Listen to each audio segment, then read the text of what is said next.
જય શ્રી કૃષ્ણ ફ્રેન્ડ્સ, આજે હું તમારી સાથે એક ક્વિક, હેલ્ધી અને ટેસ્ટી રેસિપી શેર કરવાની છું, જેને ખાવામાં ખૂબ જ મજા પડી જશે તમને. અત્યારે ફાસ્ટ લાઈફમાં આપણે નોર્મલી ક્વિક, હેલ્ધી અને ટેસ્ટી રેસિપી સર્ચ કરતા હોઈએ છીએ કે જેનાથી આપણું હેલ્થ સારું રહે અને તે વેટ લોસમાં બી હેલ્પ કરે. તો ચાલો આપણે રેસિપી શરૂ કરીએ.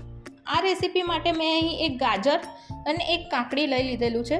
તમે આ રેસિપીને ઝૂડલ્સ કહી શકો છો, એક ક્વિક સલાડ કહી શકો છો કે ગુડલ્સ બી કહી શકો છો, કારણ કે ગાજરમાંથી બનેલા છે.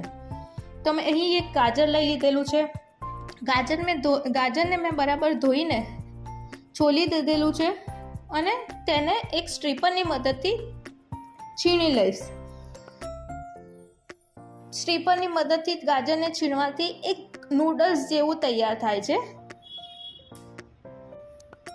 હવે એક કાકડી લીધેલી છે. કાકડીને પણ હું ધોઈને છોલીને સ્ટ્રીપરની મદદથી છીણી લઉં છું.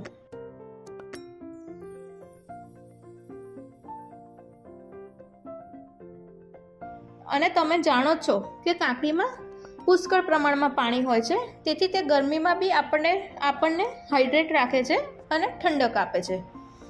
તો તૈયાર છે આપણા નૂડલ્સ.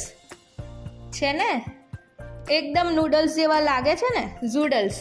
તેમાં બિલકુલ કેલરી નથી, આ 0 કેલરી છે. તો તેમાં એડ કરું છું હું 1 ચમચી સંચળ, 1 ચમચી ચાટ મસાલો, અડધી ચમચી લાલ મરચું પાવડર, અડધી ચમચી ધાણા જીરું પાવડર અને થોડા લીંબુના ડ્રોપ્સ.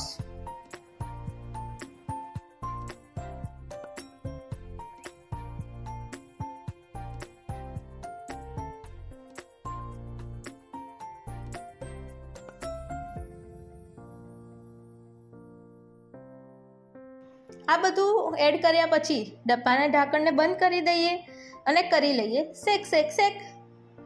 બરાબર હલાવી લીધા પછી લગભગ 5 થી 10 સેકન્ડમાં જ હલાવી લેવાય છે. તો 5 થી 10 સેકન્ડમાં બરાબર હલાવી લીધા પછી તૈયાર છે આપણા ઝૂડલ્સ. લાગે છે ને એકદમ નૂડલ્સ જેવા, તેને જોતાં જ ખાવાનું મન થઈ જાય તેવા છે અને બિલકુલ લો કેલરીવાળા છે અને કાર્બ્સ ફ્રી છે, જે તમે ચિલ્ડ સર્વ કરી શકો છો અને ચિલ્ડ ખાવાની ખૂબ જ મજા આવે છે. તો આ ગરમીમાં ચિલ્ડ ઝૂડલ્સ મળી જાય તો મજા જ પડી જાય અને બાકી વેટ લોસમાં બી હેલ્પ કરે.